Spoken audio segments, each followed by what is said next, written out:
জাতীয় নির্বাচনের পরও নতুন সরকার জুলাই আন্দোলনে সংঘটিত মানবতা বিরোধী অপরাধে আন্তর্জাতিক অপরাধ ট্রাইব্যুনালের বিচার কাজ চলমান রাখবে বলে আশা প্রকাশ করেছেন জাতীয় নাগরিক পার্টির আহ্বায়ক নাহিদ ইসলাম।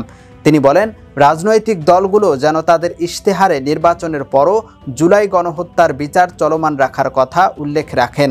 মানবতা বিরোধী অপরাধের দায়ে শেখ হাসিনার মামলায় আমি হয়তো শেষ সাক্ষী, আমার সাক্ষ্য নেওয়ার পরই রায়ের দিকে যাবে। গতকাল আন্তর্জাতিক অপরাধ ট্রাইব্যুনালে সাক্ষ্য দিতে এসে আদালত প্রাঙ্গণে এক সংবাদ সম্মেলনে তিনি এ আশাবাদ ব্যক্ত করেন।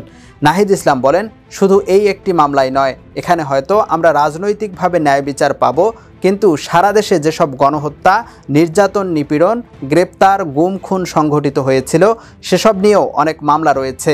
ফলে বিচার প্রক্রিয়া দীর্ঘ সময় ধরে চলমান থাকবে। নির্বাচনের পরও যেন এ প্রক্রিয়া বাধাগ্রস্ত না হয়, এর প্রতিশ্রুতির জন্য অন্তর্বর্তী সরকারের পক্ষ থেকে রোডম্যাপের দাবি জানিয়েছি আমরা। এনসিপির এ নেতা বলেন, একই সঙ্গে সব রাজনৈতিক দলের কাছে আমাদের প্রত্যাশা থাকবে তাদের নির্বাচনী ইশতেহারে যেন নির্বাচনের পরও জুলাই গণহত্যার বিচার চলমান রাখার কথা উল্লেখ রাখা হয়। ট্রাইব্যুনালের বিচার কাজ নিয়ে নাহিদ ইসলাম বলেন, এখন পর্যন্ত ট্রাইব্যুনালের বিচার কাজ নিয়ে আমরা সন্তুষ্ট, অর্থাৎ রায়ের দিকে দ্রুততম সময়ের মধ্যে যাবে। তবে বাকি সব মামলাও যেন যথাযথ গুরুত্বের সঙ্গে এগিয়ে চলে। সাবেক প্রধানমন্ত্রী শেখ হাসিনাকে ফেরানো প্রসঙ্গে নাহিদ বলেন, কূটনৈতিক ও রাজনৈতিকভাবে আন্তর্জাতিক জনমত তৈরি করে সরকারকে এদিকে এগোতে হবে।